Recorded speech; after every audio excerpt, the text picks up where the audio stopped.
Hi అండి, అందరికీ నమస్కారం. నేను సరిత. ఇప్పుడు నేను చెప్పాలనుకునే విషయం వచ్చేసి ఉమెన్ గురించి అండి. అంటే లేడీస్ గురించి.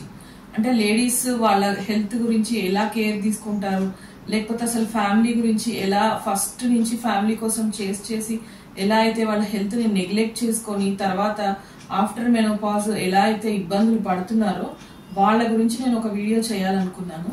ఇప్పుడు మనకి ఫస్ట్ నుంచి ఎలా వస్తుందంటే, ఆనవాయితీ ఎలా వస్తుందంటే, ఏదైనా సరే ఒక మదర్ అంటే మ్యారేజ్ అయిన తర్వాత, పిల్లలు పుట్టిన తర్వాత ఏ లేడీ అయినా ఆల్మోస్ట్ 99% ఉమెన్ ఏం చేస్తారంటే ఫ్యామిలీ కోసం కష్టపడుతూనే ఉంటారు. ఇంతకు ముందు రోజుల్లో ఎలా ఉండేదంటే జస్ట్ ఇంట్లో పనులు చేసుకుంటే సరిపోయేది.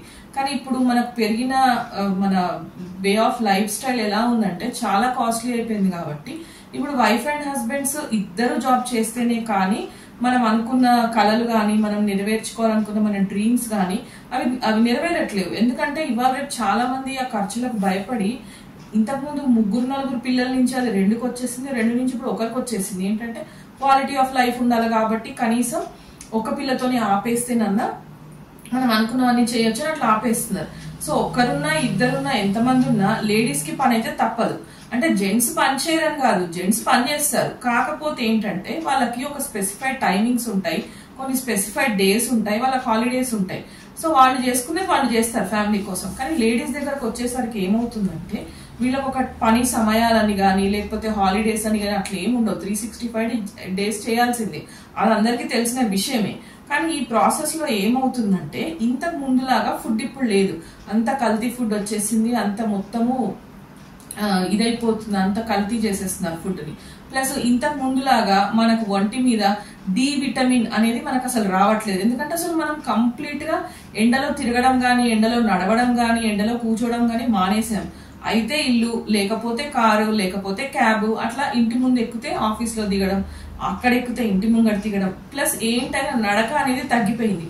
మనిషికి మెయిన్ గా మినిమం డైలీ ఇన్ని మినిట్స్ నడవాలి అని ఒకటి ఉంటది. అది నడిస్తేనే మన బాడీలో పార్ట్స్ కానీ, బాడీలో ఆర్గన్స్ కానీ అన్ని కరెక్ట్ గా పనిచేస్తాయి.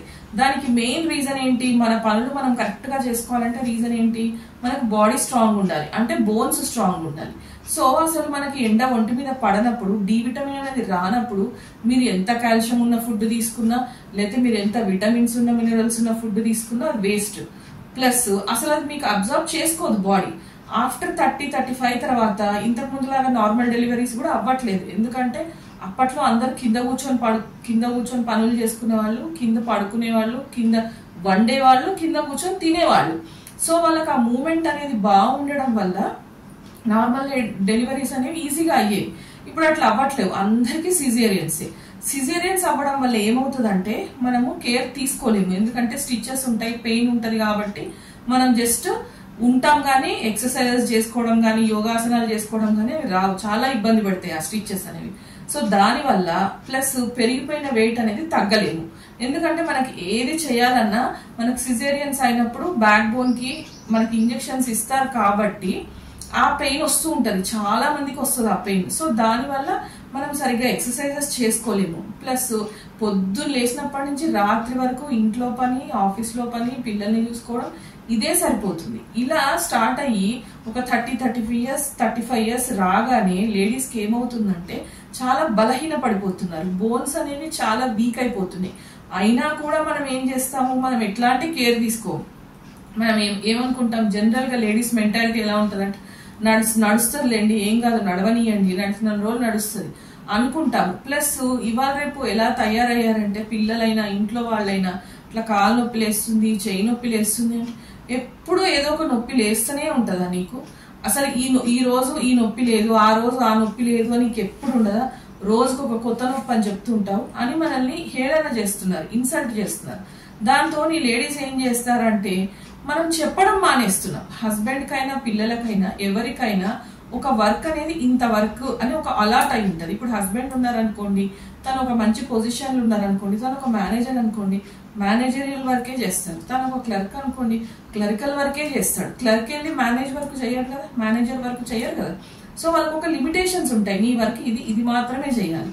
కానీ లేడీస్కి అట్లా ఉండదు. పొద్దున్న లేసినప్పటి నుంచి ఊడ్చే పని, తూడ్చే పని, స్వీపర్లు చేసే పని, కడిగే పని, తోమే పని, వండే పని, తిన్న తర్వాత అన్ని సర్దుకునే పని, వచ్చిన వాళ్ళకి చేసి పెట్టే పని, మనకి ఈ పని ఇది నీది, ఇది నీది కాదు అనేది ఉండదు.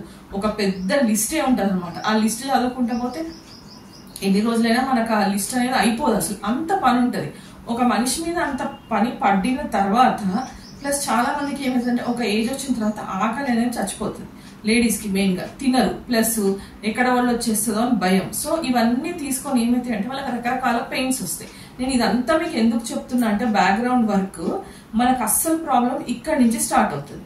అప్పుడు ఏమవుతుందంటే ఆ పెయిన్స్ రావడం వల్ల మనం ఏం చేస్తామంటే నార్మల్ పెయిన్స్ అనుకుంటున్నాం, అనుకొని వాటిని నెగ్లెక్ట్ చేస్తున్నాం. అట్లా ఒక 1 year 2 years 3 years అయిన తర్వాత ఏమవుతున్నాయి అంటే ఇప్పుడు మనకి ఒక మిషన్ వర్క్ చేస్తుంది అంటే ఆ మిషన్ కొన్ని రోజులు పనిచేసిన తర్వాత ఒక రకమైన సౌండ్ వస్తుంది అంటే మనం ఏం చేస్తాం, వెంటనే ఆ మిషన్ ని తీసుకెళ్లి మెకానిక్ దగ్గరికి తీసుకెళ్లి చూపిస్తాం, బాబు ఇట్లా సౌండ్ వస్తుంది. వాడు ఆ సౌండ్ విని దాని ప్రాబ్లం ఏంటో చెప్పేస్తాడు, లేకపోతే దాన్ని టెస్ట్ చేసి చెప్తాడు. ఇప్పుడు మనకి ఫ్యానే ఉందనుకోండి, ఫ్యాన్ కొన్ని సంవత్సరాలు తిరిగిన తర్వాత ఒక రకమైన సౌండ్ వస్తుంది. వాడు ఏం చెప్తాడు, ఎలక్ట్రీషియన్ వచ్చి ఫ్యాన్ మీ బేరింగ్స్ పోయినాయి సార్, సో అది బేరింగ్స్ మార్పించాలి, అప్పుడు కరెక్ట్ అయిపోతుంది అని చెప్తాడు. సో అట్లా ఒక్కొక్క దానికి ఒక్కొక్క ప్రాబ్లం వచ్చినప్పుడు అది ఒక రకమైన సౌండ్ గానీ లేకపోతే ఇంకొక రకమైన ఏదో ఒకటి మనకు సిగ్నల్ అనేది ఇస్తుంది. సేమ్ మన బాడీ కూడా అట్లనే మనకు చిన్నప్పటి నుంచి లేవుగా బాడీ పెయిన్స్, చిన్నప్పటి నుంచి ఎట్లాంటి నొప్పులు గాని వాపులు గాని ఇట్లా ఒబెసిటీ గానీ లేదు కదా. మరి మనకి ఇప్పుడు వచ్చినాయి కదా, వచ్చినప్పుడు దాన్ని తగ్గించుకోవాలి కదా. దాన్ని తగ్గించుకోకుండా నడవనీలే చూద్దాం అని అట్లా నడిపిస్తాం. ఎన్ని రోజులు నడిపిస్తాం, ఒక 5 ఏళ్ళు నడిపిస్తాం, 10 ఏళ్ళు నడిపిస్తాం.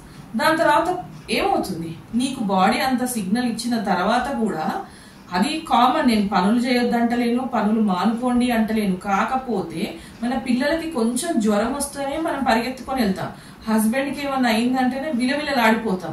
కానీ ఆ నొప్పులతోని ఆ తిప్పలు పడుకుంటా డే అంతా పని చేస్తాం, కానీ మన గురించి మనము కేర్ తీసుకోము, స్ట్రిక్ట్ గా మాట్లాడము. లేదు నాతో అవ్వట్లేదు, నేను వెళ్లాల్సిందే డాక్టర్ దగ్గరికి అనేసి మనం గట్టిగా మాట్లాడము. ఎందుకు మాట్లాడమంటే మనల్ని ఏదో ఒక మాట అంటుంటారు, ఇన్సల్ట్ చేస్తుంటారు, నీకేం లేదు రోగము, నువ్వేదో భయపడకు, అవన్నీ నార్మల్ పెయిన్సే.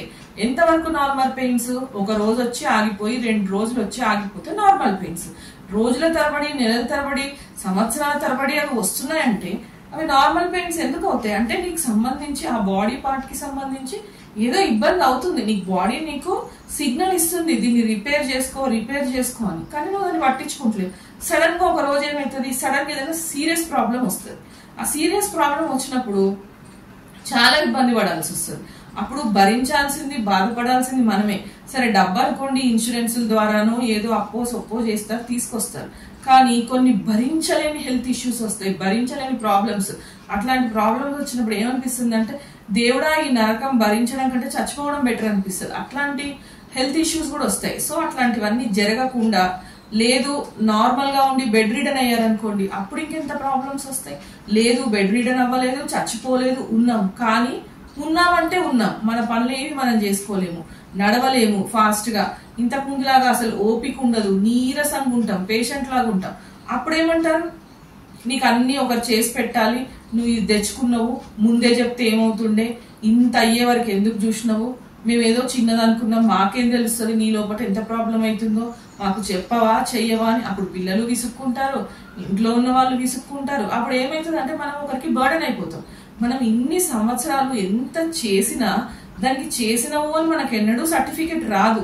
కానీ మనకు హెల్త్ ఇష్యూస్ మనం నెగ్లెక్ట్ చేసి పోనీలే కదా, ఎందుకులే కదా అని చెప్పకపోవడం వల్ల ఏమవుతుందంటే రిటర్న్ మనం మాటలు పడాల్సి వస్తుంది, మీదికి వెళ్ళి మనం ఒకరి మీద డిపెండ్ అవ్వాల్సి వస్తుంది. అది ఎంత నరకమో ఆలోచించండి. మళ్ళీ లాస్ట్ స్టేజ్కి వచ్చిన తర్వాత అప్పుడు ఇంకా చాలా ఘోరంగా ఉంటది. ఎందుకంటే ఇవాళ రేపు ఇంతకుముందు పిల్లలు కనీసం ఇంట్లో ఉండేది, ఇప్పుడు కొడుకైనా కూతురైనా పెళ్లిళ్ళైనా ఒక ఇంట్లో కాకుండా, ఒక వీధిలో కాకుండా, ఒక ఊర్లో ఉండేది, ఒక సిటీలో ఉండేది. ఇప్పుడు అట్లా కాదు, దేశాలు దాటేసిపోతున్నారు. సో అట్లాంటి పోయిన పిల్లల్ని మనం ప్రతిసారి రమ్మని పిలవలేము, మనల్ని తీసుకెళ్లి అక్కడ పెట్టుకోమని చెప్పలేము. ఎందుకంటే మనం ఆ దేశాలలో, ఆ కూల్ కంట్రీస్ లో ఆ వెదర్ కి అడ్జస్ట్ అవ్వలేము. కాబట్టి మనది ఎట్లా అవుతుందంటే పిల్లలున్న, చుట్టాలున్న అనాథ బతుకులు అయిపోతాయి అనమాట. అందుకనేసి ఓల్డ్ ఏజ్ హోమ్లలో తీసుకెళ్లి పడేస్తున్నారు. ఎందుకు పడేస్తున్నారు అంటే డిఫరెంట్ రీజన్స్ కి పడేస్తున్నారు. అప్పుడు మనం వాళ్ళని కూడా ఏం అనలేము పిల్లల్ని. అందుకే మనకి శక్తి ఉన్నన్ని రోజులు, మనకి ఓపిక ఉన్నన్ని రోజులు దయచేసి మన హెల్త్ మనమే కాపాడుకోవాలి. మనకి ఏదైనా హెల్త్ ఇష్యూస్ వస్తే మనం చెప్పుకోవాలి బయటికి. మనం చెప్పుకోకుండా వాళ్ళని కూడా అనొద్దు. ఎందుకంటే వాళ్ళైనా నాకు ఇంత సివియారిటీ ఉంది, నాకు ఇంత ఇబ్బంది ఉంది అని చెప్తేనే కదా ఇంట్లో వాళ్ళకి, హస్బెండ్ కైనా పిల్లలనైనా. మనం వాళ్ళని కూడా బ్లేమ్ చేయొద్దు. మనల్ని మనం దాచిపెట్టేసుకొని మనల్ని మనం పోనీలే అనేసుకొని మనం చాలా తప్పు చేసిన వాళ్ళం అవుతాం. అప్పుడు మనల్ని లాస్ అయిన తర్వాత మనకు అప్పుడు ఎట్లాగో తెలియదు. మనం పోయిన తర్వాత అప్పుడు హస్బెండ్ ఎంత సఫర్ అవుతారు, పిల్లలు ఎంత సఫర్ అవుతారు. చాలా మంది ఈ మధ్య 30-35 ఇయర్స్ కే చాలా మంది లేడీస్ కి చూసాను భయంకరమైన జబ్బులు వస్తున్నాయి. ఇంకా పిల్లలకు అసలు మ్యారేజెస్ కావు, చదువుకుంటుంటారు, సెటిల్ అవ్వరు. ఇంకా అట్లాంటి ఇళ్లలో ఒక మదర్ కి సడన్ గా ఏదైనా అయ్యింది అనుకోండి, అప్పుడు వాళ్ళు ఎట్టుపోతారు, ఆ పిల్లలు ఎంత దారి తప్పిపోతారు. కాబట్టి మనం ఏంటంటే మన గురించి మనం ఆలోచించుకోవడం ఎంత ఇంపార్టెంటో మన పిల్లల గురించి కూడా ఆలోచించుకోవాలి. ఇప్పుడు మనం ఫ్యామిలీలో ఎన్ని గొడవలైనా, ఎన్ని ఫైనాన్షియల్ టెన్షన్స్ వచ్చినా మనం ఎందుకు తట్టుకొని పట్టుకొని పిల్లల్ని పట్టుకొని ఎందుకు ఉంటాం? వాళ్ళు ఆగం కావద్దనే కదా. ఇప్పుడు చాలా మంది ఇళ్లలో హస్బెండ్ కి వైఫ్ కి అస్సలు పడదు, ఏ రీజన్ వల్లనన్నా పడకపోనివ్వండి. కానీ చాలా మంది ఏం పిల్లల్ని తీసుకొని హస్బెండ్ వదిలేసి వెళ్ళిపోరు. ఎందుకు వెళ్ళిపోరు?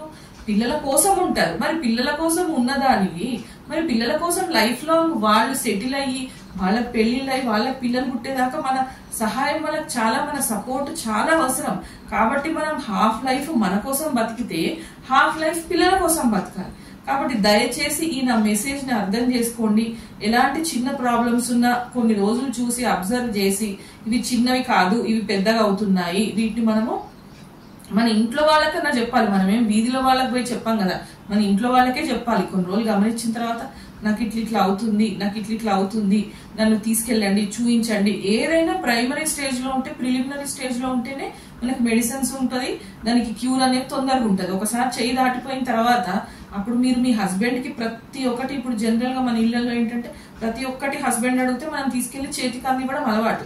ఇప్పుడు ప్రజెంట్ జనరేషన్ మారింది, కానీ ప్రతి ఒక్కటి అలవాటు. వాళ్ళకి అట్లా అడగడం అలవాటు, మనకు అట్లా ఇవ్వడం అలవాటు.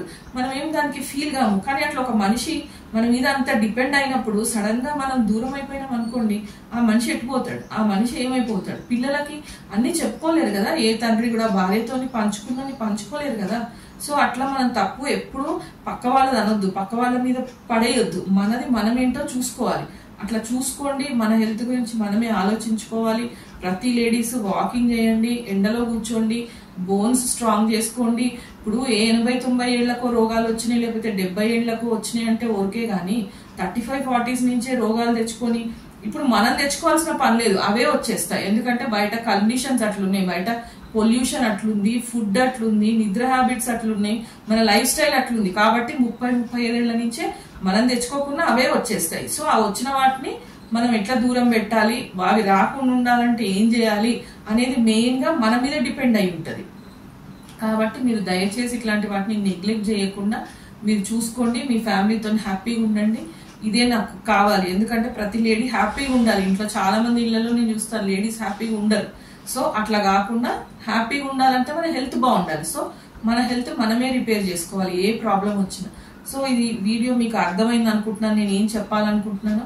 సో దయచేసి లేడీస్ అందరూ హెల్త్ నెగ్లెక్ట్ చేసుకోకండి. మనం మంచిగా ఉంటేనే మన ఫ్యామిలీ, మన పిల్లలైనా, ఎందుకంటే మనం తప్ప ఎవరం పట్టించుకోలేరు. పిల్లల పని పిల్లల్లో పడిపోతారు, హస్బెండ్ తన పని తనలో పడిపోతారు. మనం మనల్ని చూసుకుంటూ వాళ్ళది చూడాలి. కానీ మనం ఏం చేస్తాం, మనది వదిలేసి వాళ్ళది పట్టించుకుంటాం. అట్లా కాకుండా మనది చూసుకోవాలి, వాళ్ళది చూసుకోవాలి. దానికోసమైనా మనం హెల్తీగా ఉండాలి. మీ అందరికీ వీడియో నచ్చింది అనుకుంటున్నాను. Thank you.